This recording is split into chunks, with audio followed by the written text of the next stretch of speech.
For 16 years, from 1989 through 2004, Booknotes was C-SPAN's signature author interview program. Focusing exclusively on contemporary nonfiction, the Booknotes series created an unparalleled television forum for writers of history, biography, politics, and public and cultural affairs. The Booknotes format was simple: one author, one book, 1 hour. For a full hour every Sunday night, 52 weeks a year, nonfiction writers were asked to discuss their most recent work. Beyond the book's subject matter, authors were also queried about their research, their writing process, and their own lives and influences. The result is a body of televised interviews that serve as a lasting scholarly resource for authors, researchers, students, readers, and educators. George Mason University Libraries is now adding to this trove of information by re-interviewing selected authors about their experiences as part of the Booknotes series. Today is Monday, July 14th, 2014, and we are interviewing author Rick Perlstein, who appeared on Booknotes on June 3rd, 2001, to discuss his book Before the Storm, Barry Goldwater and the Unmaking of the American Consensus. Hello, Mr. Perlstein. Thank you so much for agreeing to do this interview. It's a joy. I would like to know, do you know how your book came to be on Booknotes? I mean, only in the most general terms. I mean, it was kind of within the wheelhouse of the sort of thing that Brian would have been interested in. It got some degree of a publicity push from my publisher for Strauss and Giroux. So that would be kind of like the extent of my knowledge, I think. Well, did you prepare for your appearance on Booknotes? Did I prepare for my appearance? Mm-hmm. Not specifically. Of course, I'd prepared in general for the kind of publicity I knew I would be doing, radio interviews and things like that. Well, did you know Brian Lamb was a military social aide in the White House under LBJ during this time? Or the time that your book is set? No, I didn't know that. We did have a bit of chit-chat either beforehand or after with regards to his service during the Nixon administration and the FCC, the Federal Communications Commission, because one of the characters in my book who was involved in the Goldwater campaign was Dean Birch, who was the head of the FCC during the Nixon administration. Mm-hmm. Yes, I believe Brian Lamb was part of the media corps in the Nixon administration, but he was also when he was in the Navy, he was attached to the White House to be a military social aide. He's in fact the person who walked Lady Bird Johnson down the aisle for the wedding of Chuck Robb and Linda Johnson. I think Bob Woodward might have had a similar job in the Navy. Yeah, there was a handful of people that are still very close friends, including Brian Lamb and the former president of our university, Alan Merton, and Chuck Robb, who were all military attached to the White House at that time. It was an interesting thing. Every time Chuck Robb was attached to the White House. Well, I suppose that's probably how he met his wife, right? Exactly. Yeah. Yeah, and there's every time you see LBJ mentioned in your book, it's underlined.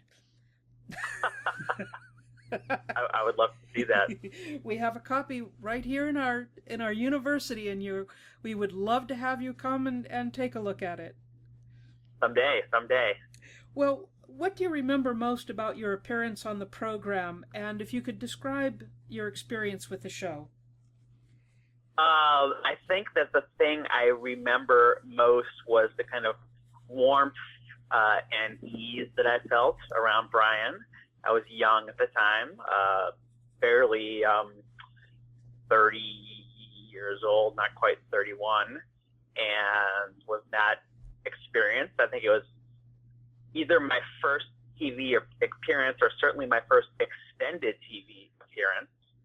And I think that his kind of open and kind of democratic and kind of almost, I'm going to say, Midwestern manner was just a wonderful kind of entry point for the kind of media work that I would do much more frequently in the future.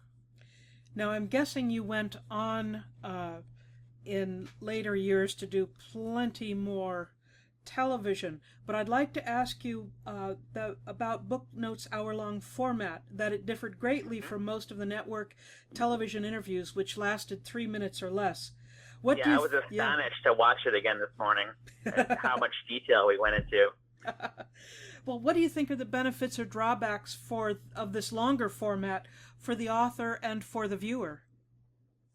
I mean, considering that there are plenty of other interview opportunities that are kind of shorter and punchier, I don't think there are any drawbacks.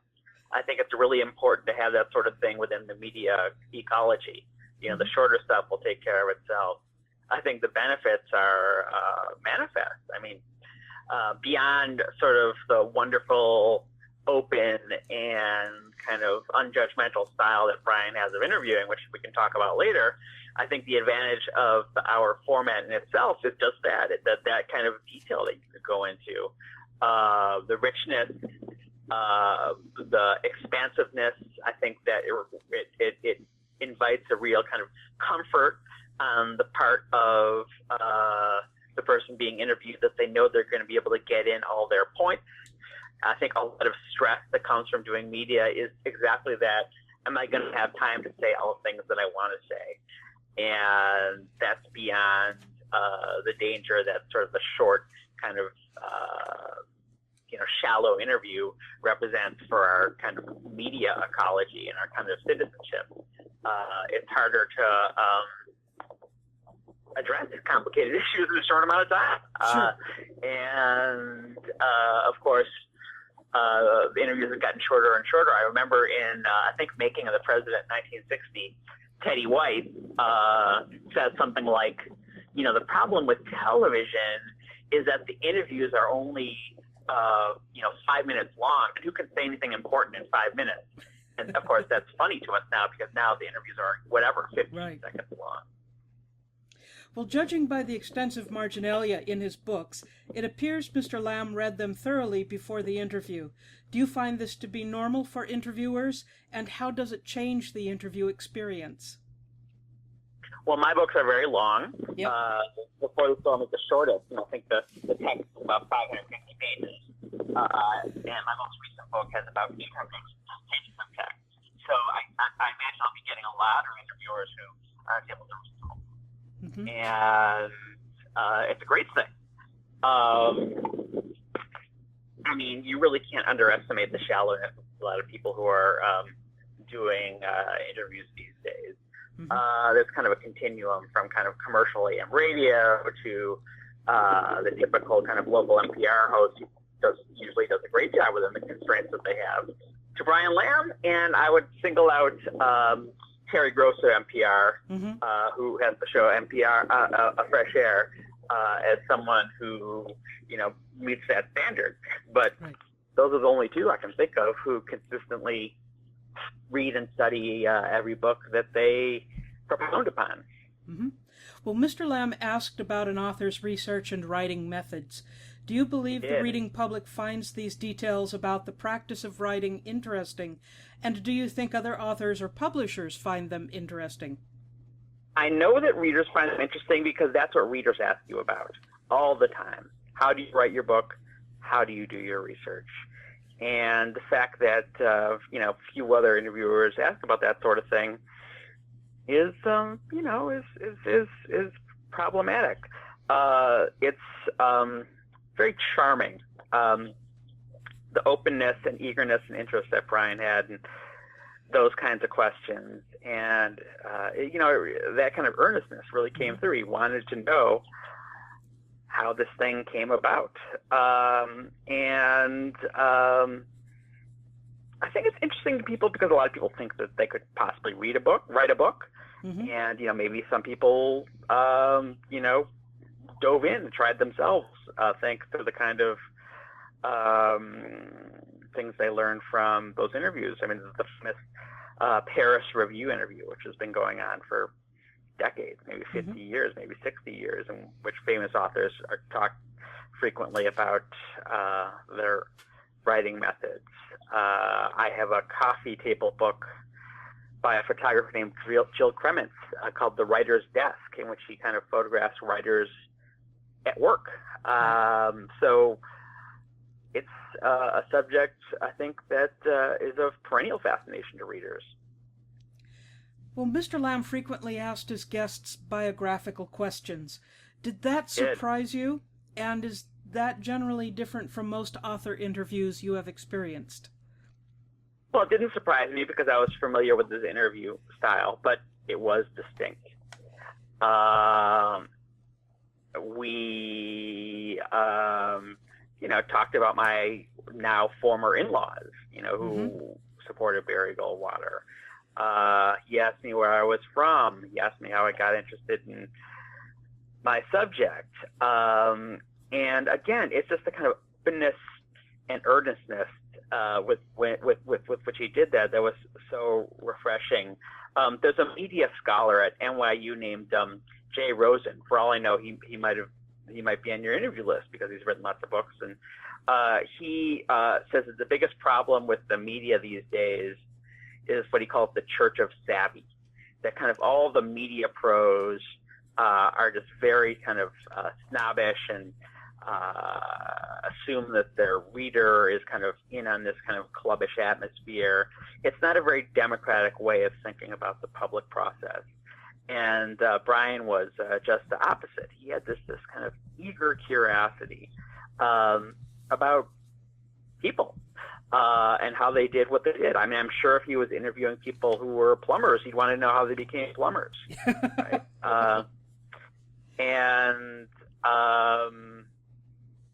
I think that, you asked me if I was familiar with it and if I was surprised. I probably tuned into a lot of these interviews precisely because I shared that curiosity. And I can't speak to this kind of specifically, but I can surmise that it was very helpful to me in writing this, my first book. Well, were you surprised by any of Brian Lamb's questions?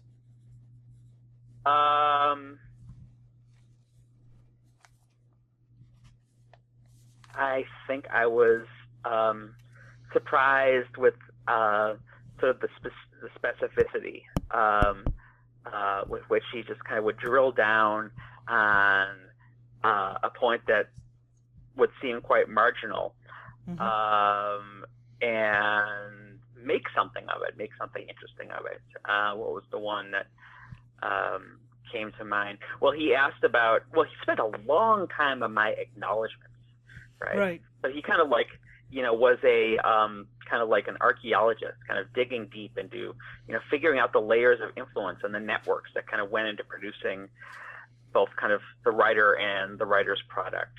So he asked me about my acknowledgement to John and Sue Leonard, who John is dead now, but he was the literary review editor at The Nation magazine. And he said, and I thought he was asking me about the fact that I write for a left-wing magazine and I write books about the right wing. So I kind of started answering a question he hadn't quite asked yet. But it's like, no, John Leonard is interesting because he used to be a writer at the National Review.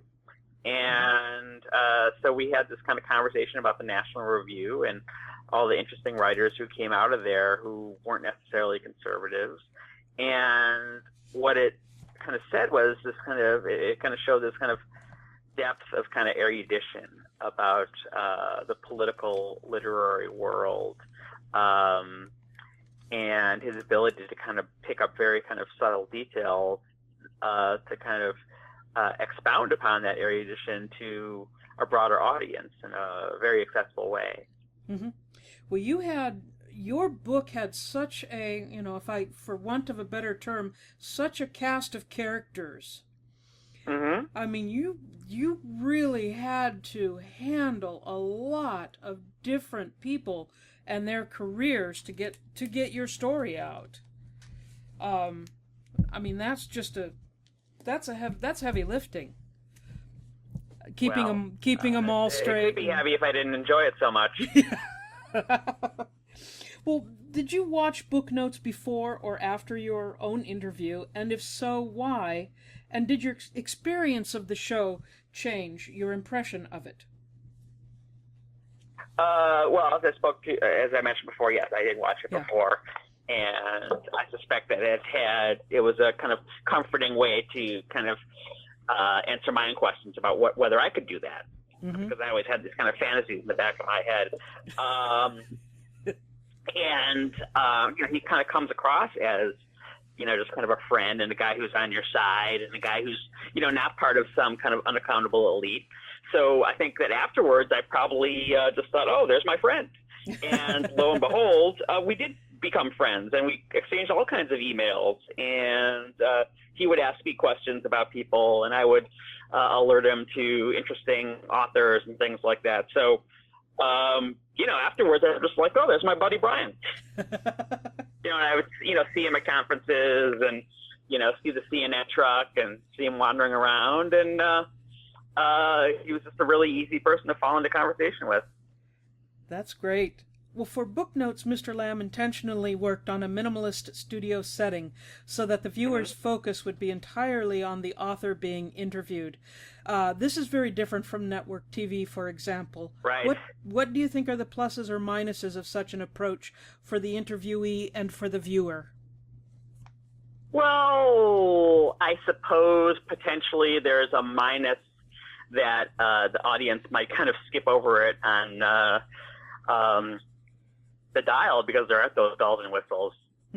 I don't think there are any disadvantages for the person being interviewed. I think that a set that's free of distractions is a very calming thing. I mean, I do a lot of work with MSNBC, and it's like a circus. You're right in the middle of a newsroom, and there's lights everywhere. It's a typical kind of cable news set.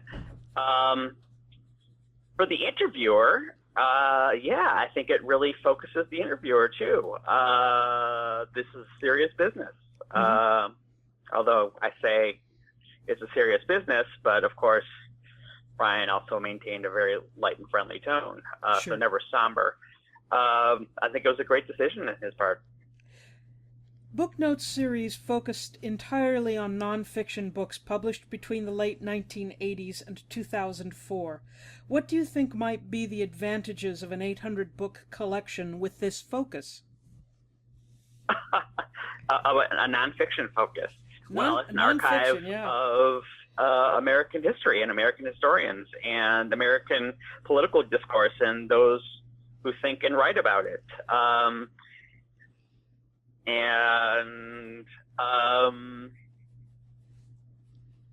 imagine that it's a priceless resource. I suppose that now that everything is online, a historian who took it as their subject matter, the intellectual history of American politics, would have a priceless archive at his hands. Brian Lamb and C-SPAN had a rule that authors could only appear on the program one time. This is a specific Booknotes show. If asked, would you have returned for another interview? Absolutely. Now, some authors, because of this rule, didn't have what they felt was their strongest book appear on Booknotes. Did you fall into that trap, do you think? Well, I don't think... of course, I love all my books. Like I love all my children, but I don't have any children. My books are my children. I suppose my second book and then my third book, which is coming out this month. Yeah, you've got another book. Better in a lot of ways, but the fact that I appeared when I did, when my first book came out, I think was by far the most valuable thing, because it helped launch my career. And I think it was also especially valuable in that, again, Brian was such an easy person to be interviewed by that it was wonderful training for the later media work. So I'm glad I didn't have to wait for my second or third book to talk to him. And I think it was a good outcome because I think I was a fresh voice then, right? And it's really to his and the show's credit that he was able to say, okay, here's an interesting book. Who cares that this guy, isn't a household name yet? It wasn't about celebrity. It was about interesting work. Well, your book is being about Barry Goldwater. That's a pretty off the mainstream sort of topic.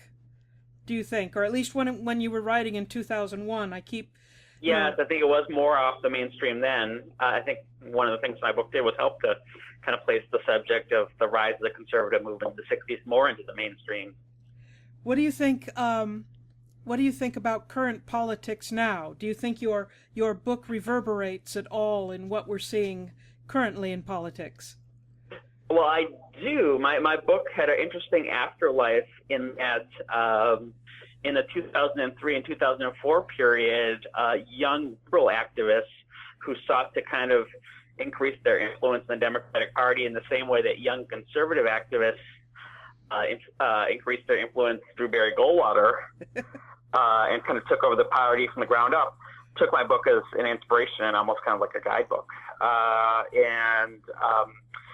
So it's kind of reverberated as an important touchstone in understanding how a more ideological brand of politics can be achieved within sort of a centrist kind of political system. And it's had a lot of resonances, and I hear about this every day from people who are trying to understand the Tea Party in American politics and why the Republican Party has moved so much further to the right. I'm very gratified when people tell me this is the most important book to read if you want to understand the Republican Party today. So, I've been very fortunate in that I do think I've been able to make a contribution which people still find valuable today. Yeah, I'm agreeing with them. I am finding your discourse on especially the Cold War and the conservative movement. I'm finding it invaluable for my research and also for understanding my mother-in-law. Well, yeah, we all have our conservative relatives.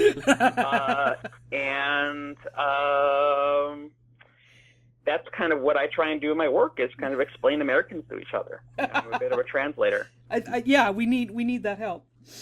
Was there a difference in sales or national attention for your book just after you discussed it with Brian Lamb? And what about the critical reception? The discussion was, before or right around the time it came out. So I can't really answer that. Okay. What did your experience with Brian Lamb and Booknotes did your experience with Brian Lamb and Booknotes cause you to rethink any of your own approaches or assumptions regarding your research or writing? No. Okay. What have you been working on after this book, and which works are you most pleased with? I'm eager to hear about your book coming out on August 8th. Yes. Well, that was the first book in what was going to be a trilogy, but now it's going to be a 4-book series. And I had that in mind kind of while I was writing it, a series of books that went through Ronald Reagan's presidential victory in 1980. So kind of like a, the series of books I had in mind were Taylor Branch's books on Martin Luther King and the rise of the Civil Rights Movement. So immediately afterwards, I started working on my second book, Nixonland, which picks up pretty much exactly where Before the Storm leaves off in 1965 with Lyndon Johnson's inauguration after winning his landslide re-election against Goldwater. And then my book that comes out in August picks up the story in 1973 when Richard Nixon declares the end of the Vietnam War, just as kind of Watergate is kind of returning to the headlines, and takes the story through the 1976 Republican and Democratic nomination fights, with a focus on Ronald Reagan's rise. Mm-hmm. Well, in your estimation, what has been the lasting impact of Booknotes in the then contemporary American society, and perhaps in subsequent times? I think the lasting impact was to give a voice to all sorts of political writers of every political persuasion, and keeping before the public eye writers and books that didn't enjoy the kind of publicity and attention of a push by a major publishing company. It was just to broaden the awareness of all kinds of nonfiction writing. Is there anything that you would like to add regarding the Booknotes program, C-SPAN, or Brian Lamb? Well, we had one exchange afterwards. Actually, I mentioned the exchange we had afterwards about his work in the FCC. But I learned something, actually, that my research didn't turn up, that if I'd only interviewed Brian Lamb before I came out with my book, I could have improved it. One of the major figures I write about in my book was kind of a early radio host named Clarence Mannion. And I write about him because he was one of the people who kind of pioneered the movement to draft Barry Goldwater for presidency, first in 1960, and also published his book, Conscience of a Conservative. And I learned that Clarence Mannion's radio show, he actually paid to put it on the air. So it was kind of almost like a paid ideological commercial. It wasn't like radio stations were clamoring to put him on the air. Right. So that really teaches us something very important about the passion of conservative ideologues from the 50s going forward to kind of get their voices out there. And a broader point about how their ideas lack a certain kind of natural popularity, that they've been more successful than they might have been precisely because ideologues have been kind of willing to sacrifice their, to use some revolutionary era language, their lives, their fortunes, and their sacred honor to get across ideas that they thought were crucial to the preservation of civilization. Well, do you think the media itself, the use of the media itself, gave the message an authoritative sheen that it possibly wouldn't have gotten had it just been a pamphlet? Oh yeah, absolutely, and that became sort of more and more true as the decades advanced. In that sense, Ronald Reagan was a great improvement over Barry Goldwater.